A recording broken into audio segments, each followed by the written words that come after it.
Hello students, B Ed first year की परीक्षा की तैयारी के क्रम में आज हम लोग बाल्यावस्था एवं उसका विकास सेकेंड पेपर में अभिप्रेरणा के बारे में पढ़ेंगे। ओके, तो चलिए स्टार्ट करते हैं।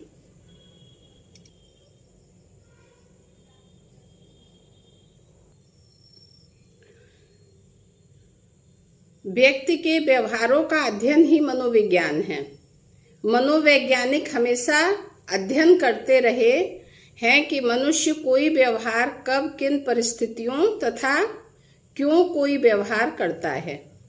मैकडूगल ने मूल प्रवृत्तियों के आधार पर व्यक्ति के व्यवहार को स्पष्ट करने का प्रयास किया था, किंतु आधुनिक समय में यह माना जाने लगा है कि मानव व्यवहार कुछ प्रेरक शक्तियों द्वारा संचालित होता है, जिन्हें प्रेरणा या अभिप्रेरणा कहा जाता है।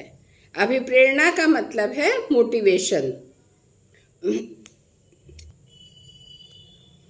क्रच एवं क्रचफील्ड ने भी स्पष्टतः कहा है कि प्रेरणा का प्रश्न क्यों का प्रश्न है। वस्तुतः आवश्यकताएं मतलब नीड्स, चालक, ड्राइवर, उद्दीपन, इंसेंटिव तथा प्रेरक मोटिव अभिप्रेरणा के मुख्य स्रोत हैं। अभिप्रेरणा का अर्थ, मीनिंग ऑफ मोटिवेशन। अभिप्रेरणा मनुष्य के कार्य और व्यवहार को एक दिशा प्रदान करने की शक्ति है। अभिप्रेरणा क्या है? मनुष्य के कार्य और व्यवहार को एक दिशा प्रदान करने वाली शक्ति है। अभिप्रेरणा शब्द अंग्रेजी के मोटिवेशन शब्द का हिंदी रूपांतर है। ओके, अभिप्रेरणा की परिभाषाएं। लॉवेल के अनुसार अभिप्रेरणा एक ऐसी मनोवैज्ञानिक या आंतरिक प्रक्रिया है जो किसी आवश्यकता की उपस्थिति में उत्पन्न होती है। यह ऐसी क्रिया की ओर गतिशील होती है जो उस आवश्यकता को संतुष्ट करेगी। ओके, अब देखिए गुड के अनुसार। गुड क्या कहते हैं? प्रेरणा कार्य को प्रारंभ करने, जारी रखने और नियमित करने की प्रक्रिया है। अभिप्रेरणा की विशेषताएं। ऊपर प्रस्तुत की गई परिभाषाओं से अभिप्रेरणा की विशेषताओं पर पर्याप्त प्रकाश पड़ता है। अभिप्रेरणा की विशेषताओं को हम निम्न रूपों में वर्णित कर सकते हैं। अब पहला है, यह मनुष्य की एक आंतरिक शक्ति है जो ऊर्जा परिवर्तन के सिद्धांत पर कार्य करती है। यह एक प्रक्रिया है जिसका परिणाम सफलता, असफलता अथवा समायोजन के रूप में सामने आता है। तीसरा है, इसके द्वारा व्यक्ति का व्यवहार किसी सुनिश्चित या अनुमानित लक्ष्य की ओर निर्देशित होता है। चौथा है, अभिप्रेरणा के लिए किसी न किसी प्रकार की आवश्यकता का होना जरूरी है। अभिप्रेरणा उत्पन्न करने वाले कारकों को अभिप्रेरक कहते हैं। छठा है, इसके द्वारा प्रारंभ में किया गया कार्य प्राणी द्वारा संतुष्टि प्राप्त करने तक निरंतर जारी रहता है। सातवां, इस प्रक्रिया में व्यक्ति की भावनाएं, संवेग, मूल प्रवृत्तियां तथा इच्छाएं आदि आनुवांशिक विशेषताएं सक्रिय रहती हैं।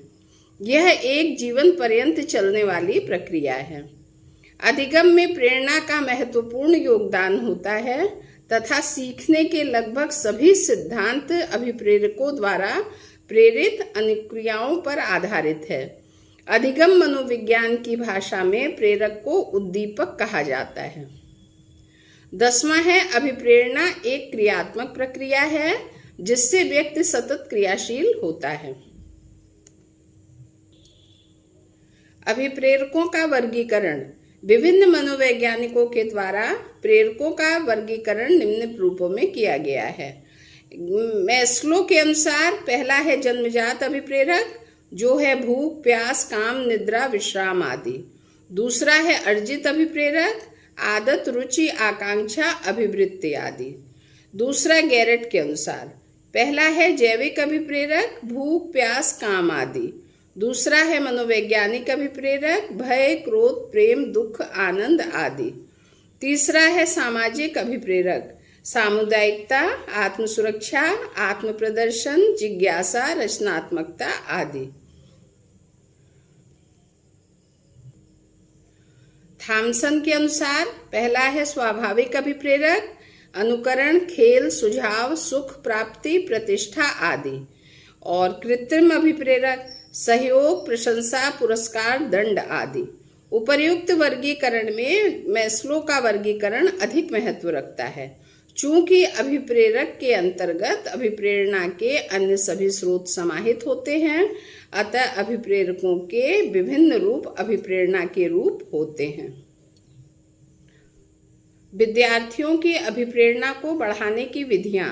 अभिप्रेरणा सीखने सिखाने की प्रक्रिया का केंद्रीय बिंदु है। प्रत्येक अध्यापक को कभी न कभी अपने विद्यार्थियों को अभिप्रेरित करने की समस्या का सामना करना पड़ता है। विद्यार्थी को अभिप्रेरित करने की दृष्टि से निम्नलिखित बातें महत्वपूर्ण हो सकती हैं। इसमें पहला है सीखने की इच्छा। सीखने की इच्छा, इसका मतलब है कि बच्चे में सीखने की इच्छा जो है ये बहुत महत्वपूर्ण होता है। तो इसमें क्या बोला जा रहा है, देखिए, सीखने की इच्छा के सीखने की प्रमुख अभिप्रेरणात्मक भूमिका होती है। इच्छा को संतुष्ट करने के लिए बालक सीखने का प्रयास करता है। जिस बालक में सीखने की इच्छा होती है वह विषय वस्तु में अपना ध्यान केंद्रित कर जल्दी सीख लेता है, जबकि सीखने की इच्छा न रखने वाले बालकों के साथ बहुत प्रयास करने पर भी उपलब्धि का स्तर निम्न ही रहता है। उद्देश्य एवं लक्ष्यों का ज्ञान। अध्यापक को अध्यापन से पूर्व पाठ के उद्देश्य और लक्ष्यों को बालक को स्पष्ट कर देना चाहिए। इससे बालकों को सीखने के लिए प्रेरणा प्राप्त होगी। उद्देश्य स्पष्ट तथा रुचिकर होना चाहिए। उद्देश्य व लक्ष्यों को बालकों के पहुंच के अंदर होना चाहिए तथा बालकों की योग्यता के अनुरूप होना चाहिए। उद्देश्य व लक्ष्य असाध्य नहीं होने चाहिए। तीसरा है नए ज्ञान को पूर्व ज्ञान से संबंधित करना। अनुभव सीखने का आधार हो सकते हैं। यदि नए काम को बालक के पूर्व अनुभव के साथ संबंधित किया जाए तो वह बालक के लिए आसान और रोचक बन जाता है। जब बालक को यह मालूम हो जाता है कि नया काम उसके पूर्व अनुभव पर आधारित है तो वह आसानी से अभिप्रेरित हो उठता है। अतः अध्यापक को चाहिए कि वह नवीन शिक्षण को बालक के पूर्व अनुभवों से संबंधित करे। चौथा है आकांक्षा स्तर। आकांक्षा स्तर, इसका तात्पर्य निष्पादन के उस स्तर से है जिसकी आकांक्षा विद्यार्थी करता है। अध्यापक को यह पता लगाना चाहिए कि कक्षा के कार्य बालक की आकांक्षा स्तर के अनुरूप है या नहीं। बैरो के अनुसार आकांक्षा स्तर कई कारकों पर निर्भर करता है, जैसे बुद्धि, आर्थिक स्थिति, माता पिता का संबंध और बालक से अपेक्षाएं आदि। अध्यापकों को क्रियाओं को कठिनाई के अनुसार स्तरीकरण करना चाहिए, जिससे लक्ष्य प्राप्ति के लिए विद्यार्थी प्रयत्नशील रहे और उनमें उसकी प्राप्ति की आशा बनी रहे। इसके अतिरिक्त बालकों को कक्षा की सामूहिक क्रियाओं में सक्रिय भाग लेने के लिए प्रोत्साहित किया जाए। अब पांचवा है परिणाम एवं प्रगति का ज्ञान। प्रत्येक विद्यार्थी अपने प्रयत्नों का परिणाम जानना चाहता है। जब हम कोई काम करते हैं तो उसके परिणाम के प्रति जिज्ञासा होना स्वाभाविक है। संतोषजनक प्रगति करने का ज्ञान व्यक्ति को प्रेरणा प्रदान करता है। परिणामों के तात्कालिक ज्ञान से अध्यापक को केवल अपनी सफलता या असफलता का ही पता नहीं चलता, वरन विद्यार्थी की असफलता और सफलता के बारे में भी ज्ञान